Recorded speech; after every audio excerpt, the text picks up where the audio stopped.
Sara Zay Duterte in her capacity as the Vice President of the Philippines, petitioner. So makikita nyo po dyan, ang petitioner niya dito, si Sara na mismo. Si Sara na mismo. Bakit siya na mismo ang petitioner? Eh, kasi nga, nung una, kunwari, dumidistansya siya.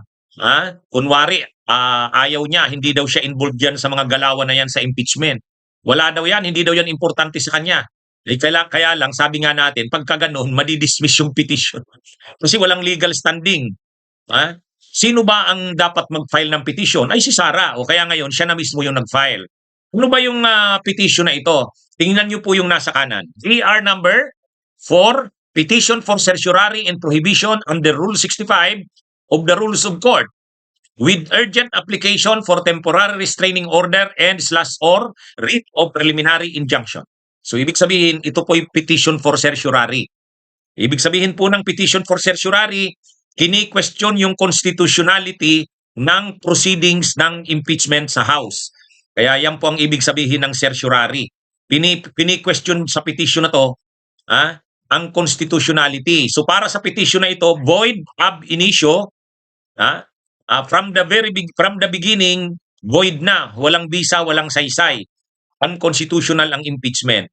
At hinihiling din sa petition na to na magbigay ang Korte Suprema, maglabas ang Korte Suprema ng temporary restraining order o kaya writ of preliminary injunction. Yan po. Sino yung mga respondents? Siyempre yung House of Representatives, saka yung mga complainants. O yan. Kaya yan po ang petition na yan. Ngayon, ano bang mga grounds? Ano bang mga grounds ni Sara? Bakit daw unconstitutional? Dapat ipatigil ang impeachment na gumugulong na ngayon sa Kamara. Mayroon siyang hanggang letter F, Mayroon siyang hanggang letter F na hindi. Yan, hanggang letter F pala, Ang kanyang grounds ay hanggang letter F. Kaya kung letter F, di anim ang grounds niya. Anim na issues o anim na grounds ang nire-raise ni Sara sa petition niya. Okay, pag-usapan natin. Pag-usapan natin. Kaya ito mga kabunyog, yan, nakikita nyo, petition for certiorari and prohibition with urgent application for temporary restraining order and /or writ of preliminary injunction. Petitioner by counsel respectfully states, this is a petition for certiorari and prohibition under Rule 65 of the Rules of Court, seeking to declare as void ab initio the impeachment complaints against the petitioner and committee proceedings arising therefrom, including any and all incidents relative thereto. Because, yan. Yan mga kabunyog. Petition for certiorari siya in prohibition. Yun daw mga complaints na final laban sa kanya, sabi ni Sara, at saka yung impeachment proceedings na gumugulong na, ay void ab initio. Kaya ano daw yan, dapat daw ipatigil. Bakit? Ito na yung mga grounds niya. Anim yan. Isa-isahin natin. The initiation process conducted by respondents' House of Representatives and the Committee on Justice is marred by grave abuse of discretion amounting to lack or excess of jurisdiction and in contravention of the Constitution, as well as the guidelines laid down by this Honorable Court in Francisco versus House of Representatives et al., Gutierrez versus House of Representatives, Committee on Justice et al., and Duterte versus House of Representatives et al. Okay. So, mga kabunyog, ano ba yung sabi dyan sa unang ground? Ang sabi dyan ni Sara Duterte sa unang ground, yun daw initiation process na sinagawa. Ang ibig sabihin po ng initiation process, yung pag-file ng impeachment complaint. Di ba originally 4 'yon. Tapos yung dalawa doon yung doon, yung sa 4 na 'yon, yung dalawa doon ay yung una doon na yung una, yung sa Makabayan Block. Sa Makabayan Block ay yon, na wala na yon kasi hindi pasok doon sa ano, bawal na sa 1 year bar rule. Yung pangalawa naman, kasi ano, nag-decide na yung petitioner doon sa pangalawa na i-atras na lang yung petition, suportahan na lang nila yung third impeachment complaint. Kaya yung lumabas diyan na impeachment complaints, dalawa na lang, yung third saka fourth. Ang third impeachment complaint, yan yung kay Sabala. Yung Sabala.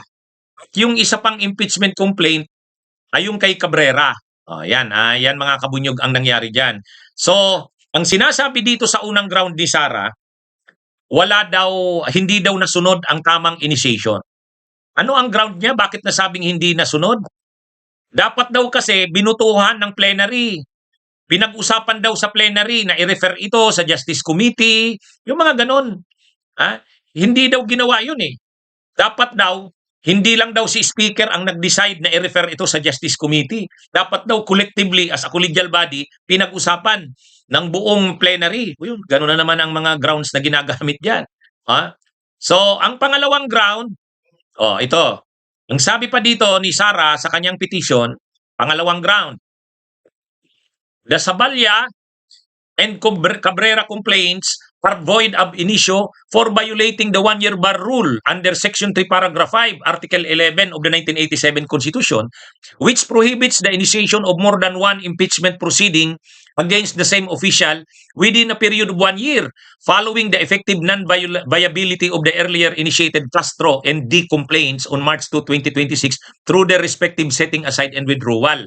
So ang sinasabi na naman dyan, nire-raise na naman yung issue, hindi daw nasunod yung 1-year bar rule. Kasi yung apat kasi yan na impeachment complaints. Ang unang impeachment complaint ay yung kay Castro. Ang pangalawang impeachment complaint ay yung kay D.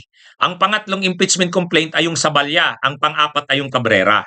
Ngayon, alam naman natin ang nangyari dun sa Castro, yung unang impeachment complaint, na basura yon dahil nga hindi papasok sa 1-year bar rule. Kasi dapat February 6 ay nag-file, ay March 6, ay March 2 pa lang nag-file na. Hindi, February ang alam naman natin February 6 'yun. February 2 nag-file na, February 2 nag-file na. So ngayon ang natira na lang na impeachment complaints yung Saballa and Cabrera.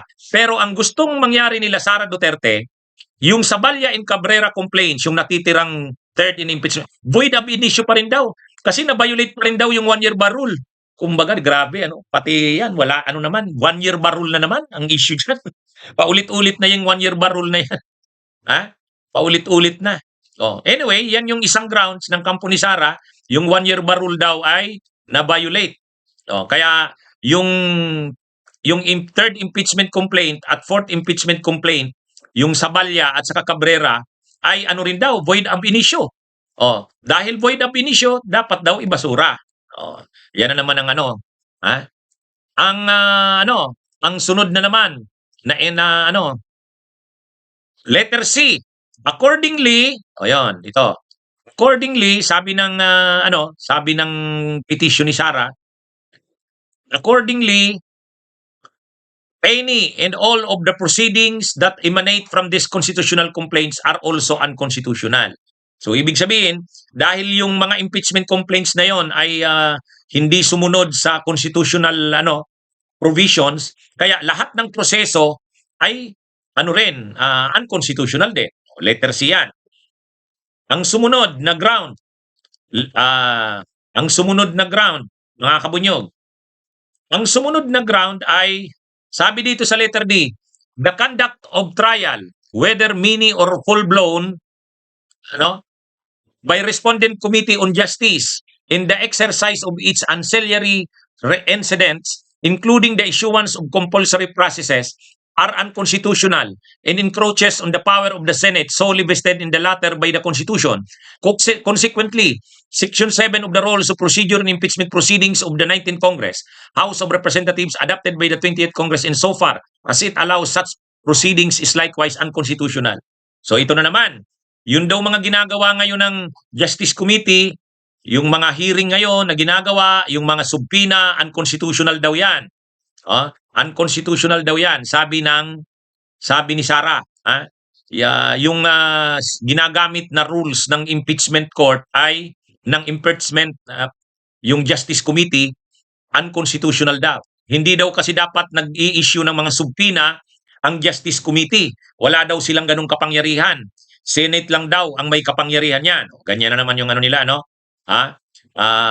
Ang isa pa, ang isa pang ground, isa pang ground, panglima. Okay? Panglima. Pag-usapan naman natin tong panglima. Respondent Committee on Justice circumvented the limits of its constitutional task by improvising additional set of rules that were neither contemplated by the Constitution nor published and promulgated by Congress, in whom the Constitution solely vests the power to promulgate rules to effectively carry out the constitutional provisions on the impeachment process. O yan, ang isa pang ground na sinasabi ni Sara sa kanyang petition, gumawa daw ng rules ang Justice Committee na hindi naman daw dapat. Kasi wala daw yan sa power ng Justice Committee. Kumbaga, ang ginawa ng Justice Committee ay nag-improvise ng mga dagdag pang rules. Kumbaga, yung ginagawa daw ngayon ng Justice Committee, wala na yan sa Constitution.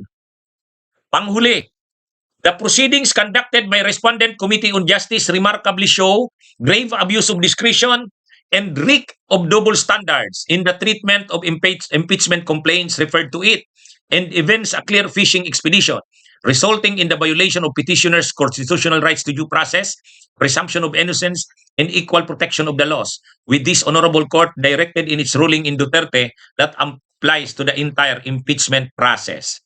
So ang sinasabi na naman dyan, mga kabunyog, ang ginawa daw ng Justice Committee ay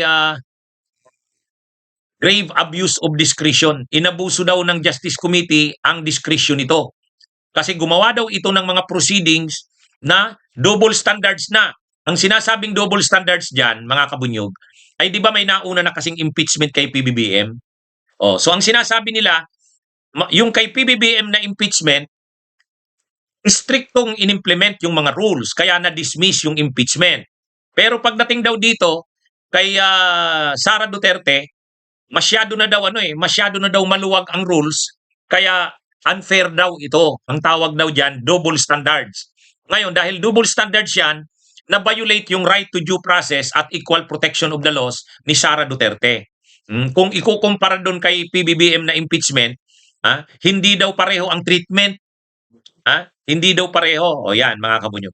So sa madaling sabi, pinakita ko sa inyo yung lahat ng mga grounds na sinabi ni Sara, no? Mga kabunyog. Binasa ko yon word for word, at least yung mga sa simula pa lang sinabi na kasi ano yung mga dahilan bakit hinihiling nila na ipatigil ang impeachment. So 6 na grounds, 6 na grounds, mga kabunyog. Ano ang prayer ni Sara Duterte? Ano ang hinihiling niya? Ito 'yon. Ito yung tinatawag na prayer. Kumbaga ang prayer, relief. Ito ang kanyang reliefs na hinihingi. Wherefore, it is respectfully prayed. Yan it is respectfully prayed that 1.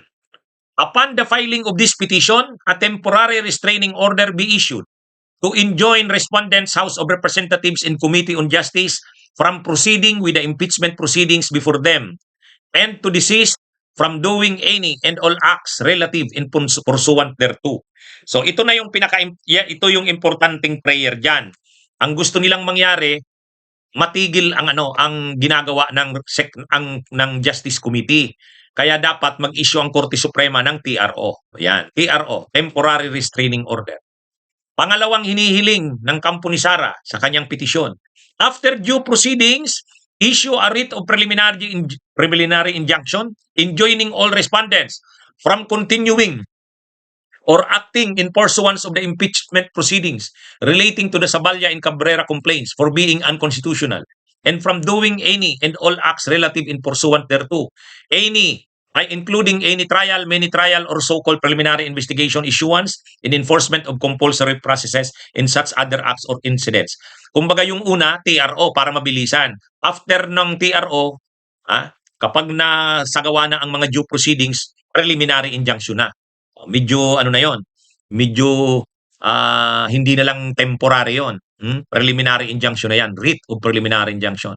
Number 3, Section 7 and 8 of the Rules of Procedure in Impeachment Proceedings, House of Representatives, 19th Congress, adopted by the 20th Congress, as well as the guidelines issued by the Respondent Committee on Justice, be declared void and unconstitutional. O yun.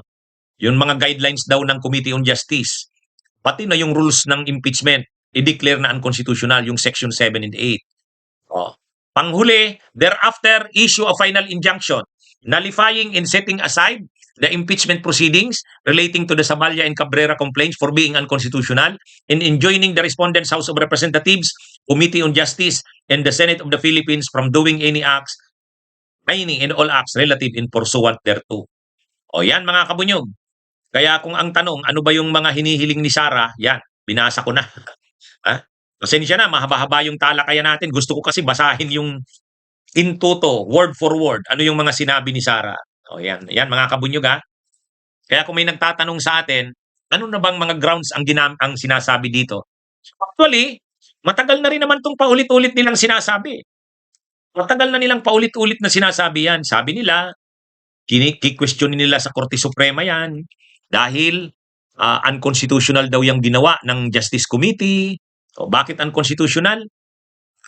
Ano daw? Ang hearing daw ay nagiging fishing expedition na daw. Yung mga ginagawa daw na mga subpina, hindi na daw dapat yan, bawal yan. Hindi daw pwede yan gawin ng Justice Committee. Pagkatapos may dinagdag pa sila ngayon. Yung yung pagkaka-file daw ng impeachment na ito, na violate din yung mga rules kasi dapat daw hindi naman speaker ng House lang ang nag-decide. Dapat buong plenary ng House ang nag-decide niya na i-refer yan sa Justice Committee. Yan. Anyway, ang nire-raise na issue dito ng kampo ni Sara, procedural. Procedural. Ibig sabihin, sa tingin nila, hindi na naman nasunod ang mga procedures, kaya gusto nilang ipatigil ng Korte Suprema ang sumusulong ng impeachment.